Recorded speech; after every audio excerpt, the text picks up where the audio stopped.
He was a brilliant observer of humanity. One of the most touching and meaningful, emotionally compelling books I've ever read. Oh, also Your Finger, You Fool. When he has a footnote, read the footnote. That's all I gotta say. Tugging at the killer. It's killer time.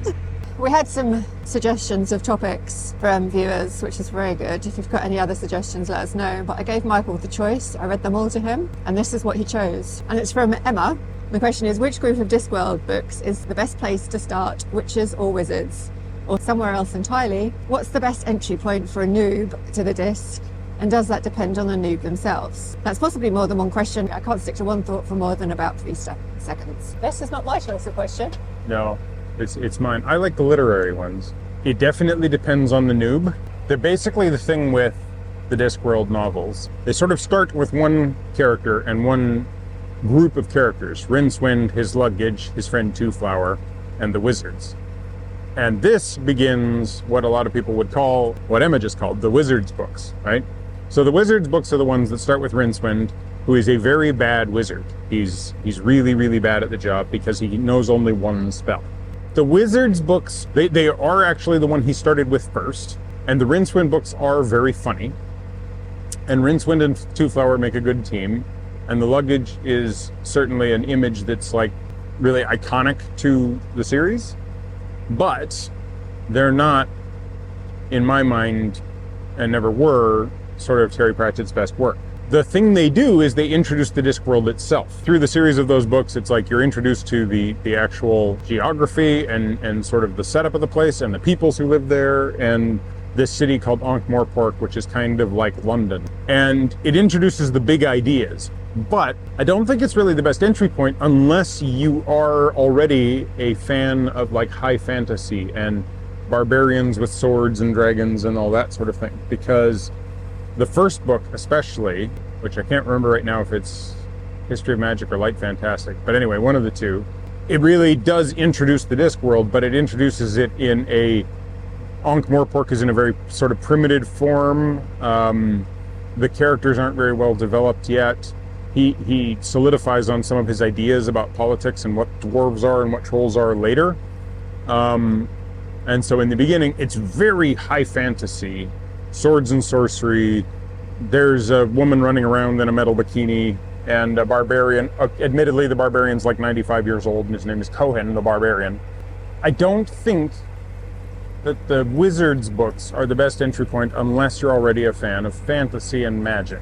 Because the funny thing about Terry Pratchett is, like, he wasn't a fantasy person and he wasn't really a believer in magic. He was a very science-focused guy, and he was very logical. See, the thing with Pratchett is he's got a childlike wonder about the world. He's got this like sensitive sort of exploration of philosophy, and he really was talking to kids. So he's got these kids books that are very specifically kids books, like the gnome books, Diggers, Truckers, and Wings, or his Johnny and the Bomb books that are like set in kind of 1970s, 1980s England. And he's got the later books like the Tiffany Aching novels and everything, which are Discworld books, but they're aimed at kids. Fantasy was his entry point to science fiction. This is what's funny about his storytelling, is a lot of fantasy is very much based on prophecies and big epic battles and these set pieces around kind of trope, well, especially after Lord of the Rings and everything, you kind of got these trope characters, the orcs and the dwarves and all this sort of thing. You're kind of looking backwards. Like, for instance, I like Game of Thrones, but Game of Thrones is really just a retelling of the War of the Roses and the Tudor sort of dynasty and times around that. It's kings and succession and tends to be focused on these big characters and these big movements. Science fiction is much more interested in philosophy, technology, religion. Do we get past racism?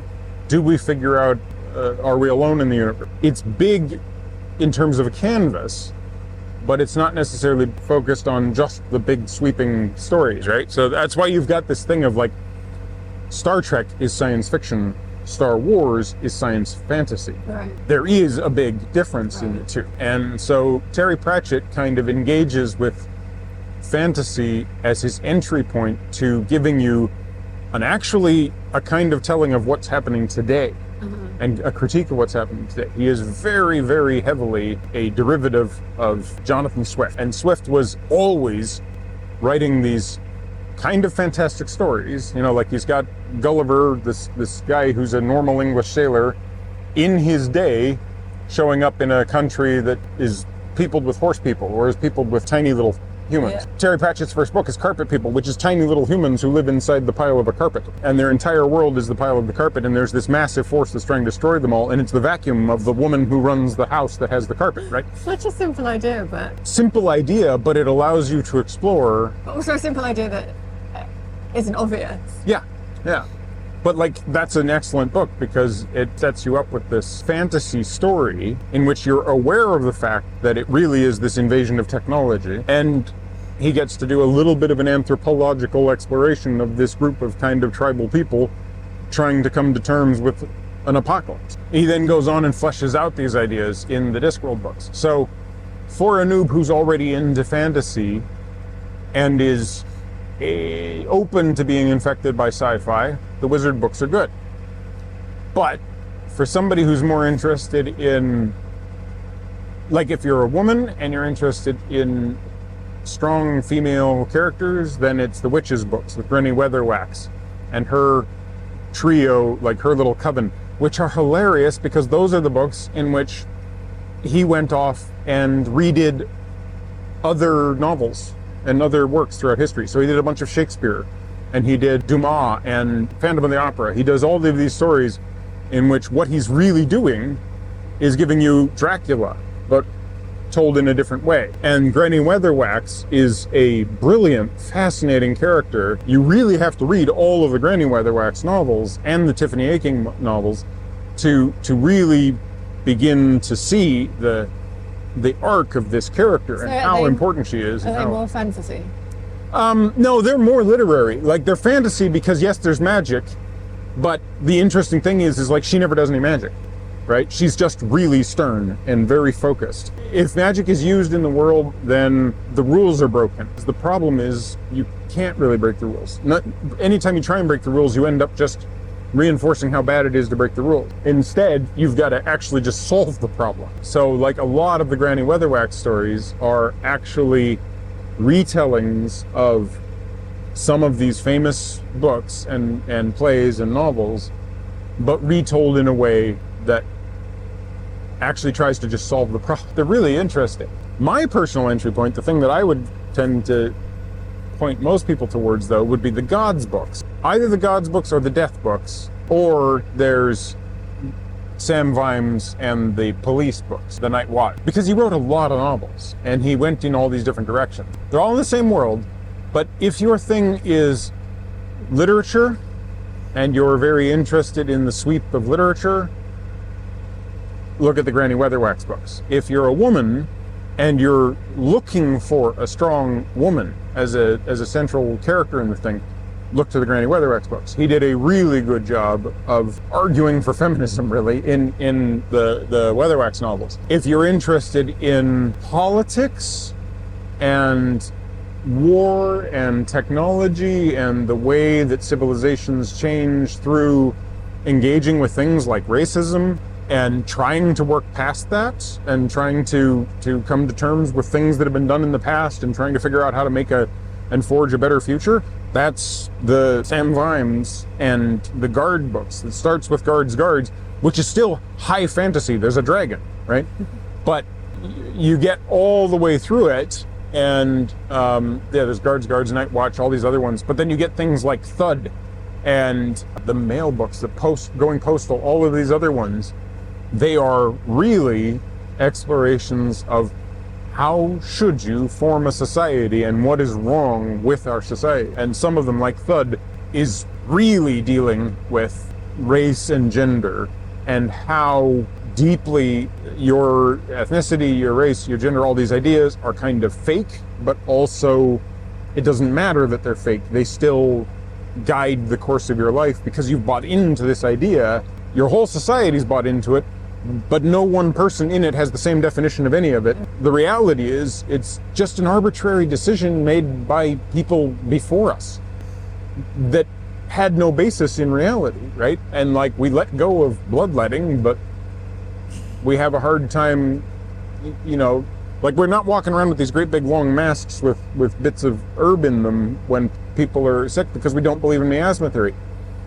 The idea of race and the idea of gender are as silly, but we can't abandon them because they feel kind of natural.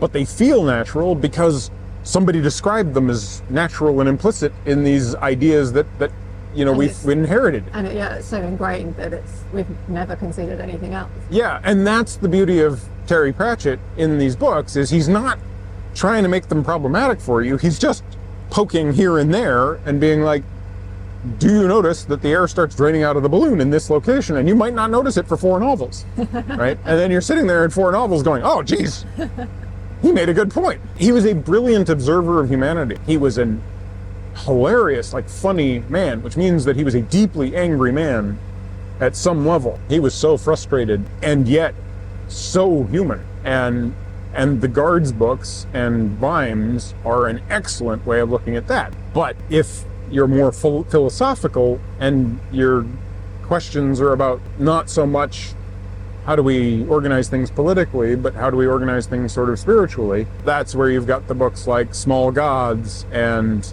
I've forgotten it right now. It's the Egyptian one. They're not really standalone. Like, the sort of, eventually there's this character who shows up, is the center to all of it, because he's this sort of Buddhist monk who's trying to keep time working properly. But this is where he explores sort of the philosophy of religion and mortality versus immortality, and this is where death as a character is also central to these things. And death in the Discworld novels is a 7-foot-tall skeleton with a scythe and a cloak and eyes in which you can see the death of galaxies and everything, and his horse is named Binky. And Death at one point has a daughter, and he tries to have a son-in-law named Mort, and that doesn't go very well. The wizards show up in these books, and the librarian. If you want the single character to follow through all of the Discworld books and try to emulate the most, it's the librarian. Get to the point where you can just knowingly say ook and you're okay. Literally, like okay is just ook with less O's, right? It's important to understand the librarian. So the question was about witches or wizards. Yeah, so that's the thing. It was witches or wizards, or does it depend on the new? The witches are Granny Weatherwax and her coven. There's Nanny Ogg, who sings all the time about how the wizard staff has a knob on the end. The witches are the literary exploration. Let's go look at Shakespeare, Dumas, great works of English literature and some very bad works of English literature, and try and explore those. And so the witches are all sitting up there in the hills in this kind of fantasy kingdom, trying to deal with the stuff that happens in stories. The wizards are the various Rincewind books and the books that center on the wizards who run the Unseen University. So by the time Rincewind sort of makes his way through the first 2 books, you're introduced to the wizards, and the wizards start to solidify into this group of kind of somewhat decrepit, powerful old men who all live in this university, have this immense power in the form of their magic, but can't use any of it, and spend most of their time arguing about which pie to eat. And they have all sorts of interactions with more sci-fi element. There's a bunch of things that happen in which basically the end of the world is going to happen if somebody doesn't figure something out. Okay, so here's a question. If you had your time again to enter the world, what book, with your knowledge now, would you pick? As my entry point, because of the thing that would speak the most to me specifically, Reaper Man. Okay. Reaper Man is one of the most touching and meaningful, kind of emotionally compelling books I've ever read. Right up there with Love in the Time of Cholera and 100 Years of Solitude, which are, to me, the kind of 2 greatest works I've ever read of English literature, and they were written in Spanish. The fact that a translation of something written in Spanish is so amazing. There's other really good, really great books out there, but Reaper Man is just so human in its understanding of death as an impulse and an entity and a thing that humans are born afraid of and have to become friends with at some point. And it's just based on another simple conceit. Death gets fired. He's just forced to retire. And what happens? And it's a wizard's book. If you're leaning on the wizards thing, it has the wizards in it. The wizards aren't sort of the central portion of it, but... So it doesn't make sense to read them in the order that they were written. Well, so this is the thing. You don't need to. If you are going to read the Rincewind books, start at the beginning.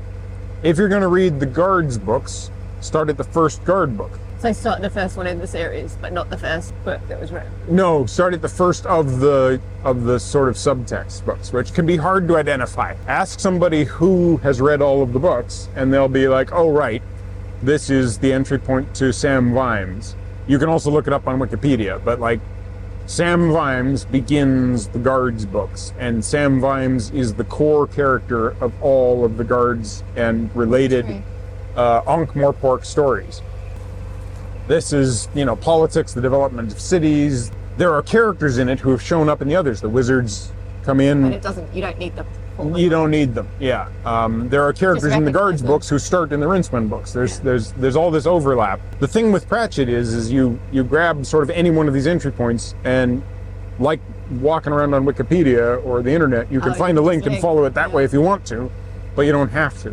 The Witches books are a lot less linear. They don't have as much of this one references that one, you know? And so, like, if you were a kid, if you were trying to introduce a kid, I'd probably give them We Free Men or the Tiffany Aching novels, and then that gives them some of the idea, and then they can move on to the more adult ones later. Just read Terry Pratchett. Like, Michael's been trying to get me to read Terry Pratchett, and I never took to it. And you've even read me some. But the trouble is, listening to Michael read, it's not the subject.